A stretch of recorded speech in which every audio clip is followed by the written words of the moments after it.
es la Edad Media.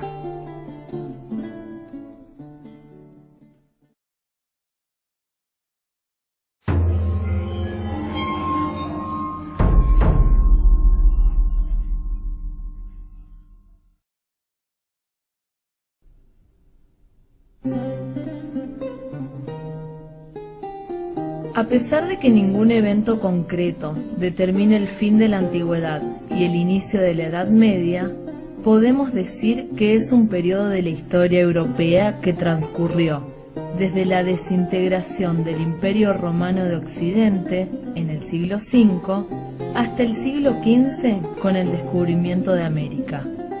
Vale aclarar que el término implicó en su origen una parálisis del progreso, considerando que la Edad Media fue un periodo de estancamiento cultural, ubicado cronológicamente entre la gloria de la antigüedad clásica y el Renacimiento.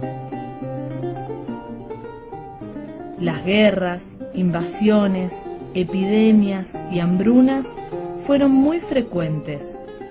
Este largo periodo histórico será el origen de los futuros países europeos, porque en él se conformaron las fronteras, lenguas y costumbres de la Europa actual.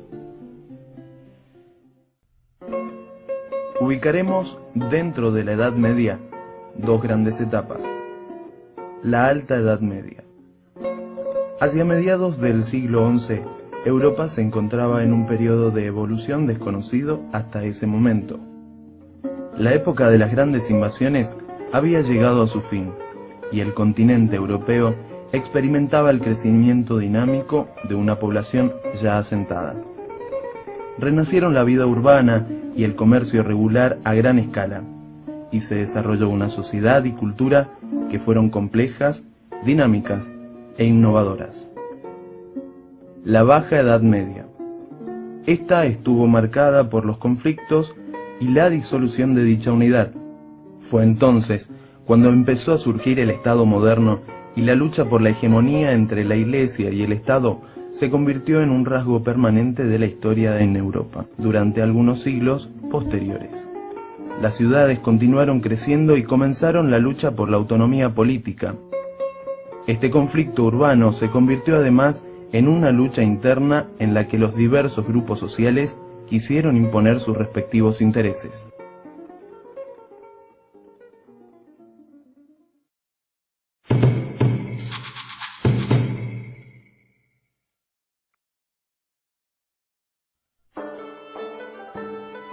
La estructura política y económica predominante en la Edad Media fue el feudalismo. Este sistema se desarrolló como respuesta a la desintegración de la autoridad central y al caos social que surgió tras el fin del mandato romano. Una jerarquía de hombres poderosos que determinaban imparcialmente la distribución de las riquezas, estableciendo claramente las capas sociales, regidos por el nuevo sistema de vasallaje y la división territorial en feudos. Caracterizamos principalmente al feudalismo por la descomposición de la autoridad monárquica.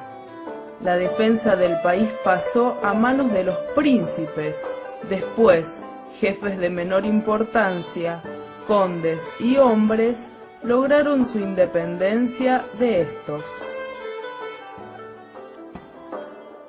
Durante este periodo no existió realmente una maquinaria de gobierno unitaria en las distintas entidades políticas, aunque la poco sólida confederación de tribus permitió la formación de reinos. El desarrollo político y económico era fundamentalmente local, y el comercio regular desapareció casi por completo, aunque la economía monetaria nunca dejó de existir de forma absoluta. En la culminación de un proceso iniciado durante el Imperio Romano, los campesinos comenzaron a ligarse a la tierra y a depender de los grandes propietarios para obtener su protección y una rudimentaria administración de justicia, en lo que constituyó el germen del régimen señorial. Los principales vínculos entre la aristocracia guerrera fueron los lazos de parentesco, aunque también empezaron a surgir las relaciones feudales. Se ha considerado que estos vínculos, que relacionaron la tierra con prestaciones militares y otros servicios, tienen su origen en la antigua relación romana. Estos sistemas de relación impidieron que se produjera una consolidación política efectiva.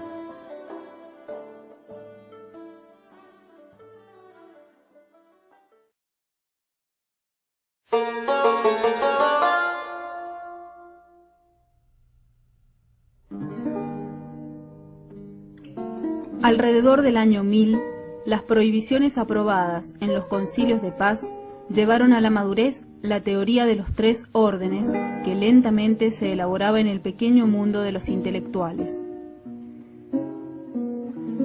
En este marco se incluyeron sin dificultad todas las relaciones de subordinación creadas desde tiempo remoto entre los trabajadores y campesinos y los señores de la tierra, que son las que rigen los mecanismos de un sistema económico que se puede llamar, simplificando, feudal.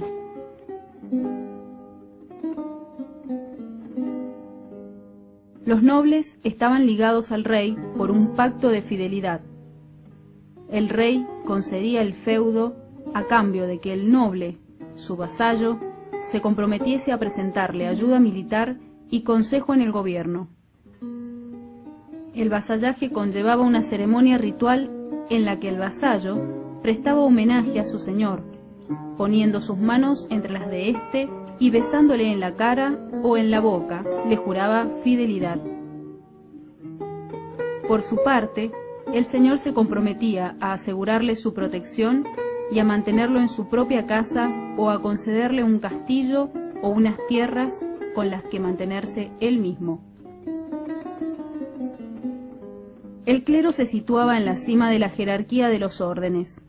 Una parte de la producción llegaba a sus manos para ser ofrecida a Dios y ganar así los favores de la divinidad. Los señores feudales daban tierras en primer lugar, acompañadas de trabajadores campesinos para cultivarlas. Los hombres de iglesia más ricos vivían con comodidades. Generalmente se hacían uso de las riquezas para embellecer el lugar de plegarias, reconstruirlo y adornarlo, o sea, gastar para mayor gloria de Dios. La relación de vasallaje era compleja. A su vez, los nobles y monasterios podían tener vasallos propios, que solían ser nobles menos importantes. De esta forma, una cadena de lazos personales ligaba al rey con todos los nobles del reino.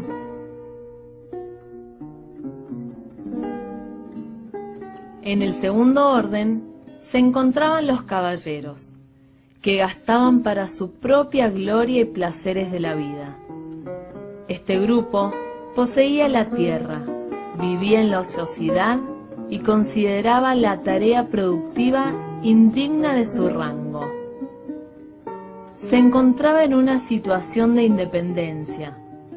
No aceptaba despojarse de sus bienes a menos que sea con donaciones mutuas.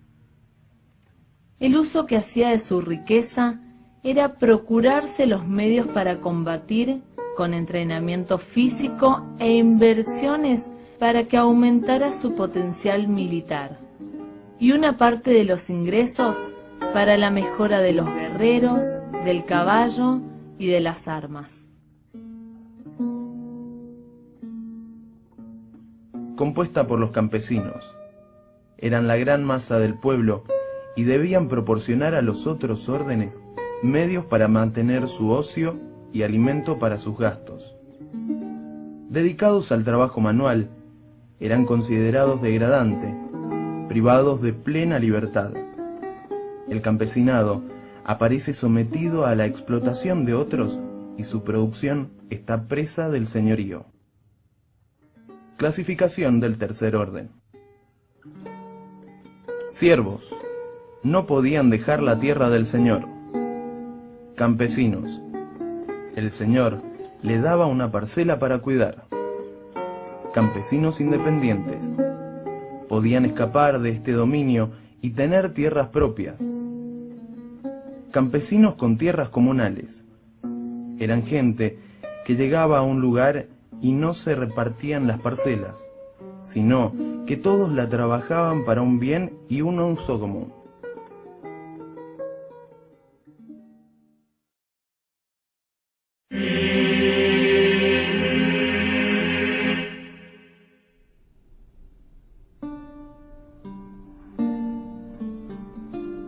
La crisis del siglo XIV, 1348-1350. Con esta crisis se da el quiebre del feudalismo y el surgimiento del capitalismo. La peste negra asoló principalmente a Europa occidental, que estuvo aislada por más de 10 siglos y mató a casi 1/3 de la población existente. Esto produjo una baja demográfica significativa que terminó por romper todo el sistema medieval en cuanto a lo económico, lo político y lo social. Mas la peste negra aceleró este proceso de cambio y permitió la gestación de un nuevo pensamiento.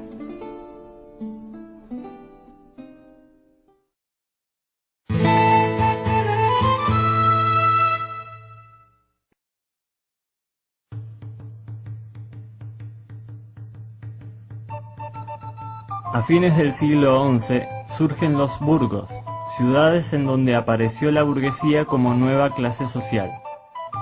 Los burgueses estaban totalmente fuera del sistema feudal, porque no eran ni señores feudales, ni campesinos, ni hombres de iglesia, sino comerciantes.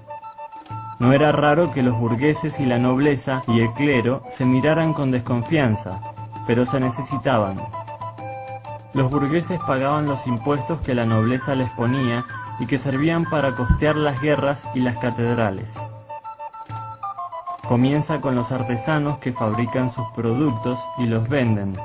Cuando la población aumenta, los artesanos aumentan su producción y contratan trabajadores asalariados. Cuando las guerras lo permiten, se comercia con otros territorios. Las cruzadas en parte contribuyeron al comercio por el Mediterráneo.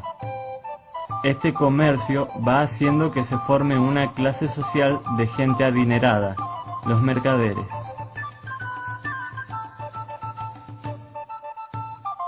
En un principio, los burgueses eran los habitantes de las ciudades, pero esta denominación se fue atribuyendo a los ciudadanos con cierto poder económico, artesanos y mercaderes.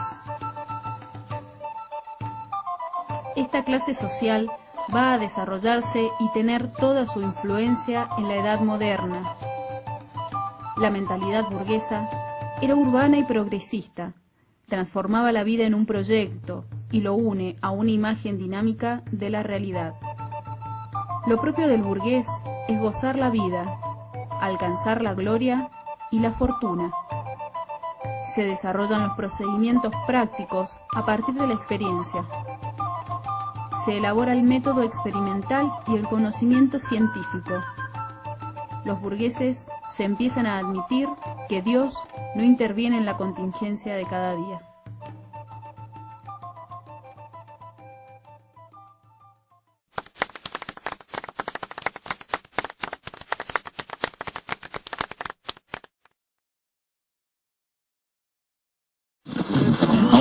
Curiosidades. El porqué del ramo de flores de las novias. En la Edad Media, la mayoría de las bodas se celebraba al comienzo del verano. La razón era sencilla. El primer baño del año era tomado en mayo. Entonces, en junio el olor de las personas aún era tolerable. Asimismo, como algunos olores ya empezaban a ser molestos, las novias llevaban ramos de flores al lado de su cuerpo en los carruajes para disfrazar el mal olor. Así nació la tradición del ramo de novia. Tampoco la gente se bañaba por la falta de agua corriente y de calor en las habitaciones. Los baños eran tomados en una bañera enorme, llena de agua caliente. El padre de la familia era el primero en tomarlo. Luego los otros hombres de la casa por orden de edad, y después las mujeres también en orden de edad. Al final, los niños y los bebés los últimos. Cuando se llegaba a ellos, se podía perder un bebé dentro del agua de lo sucia que estaba. Crema.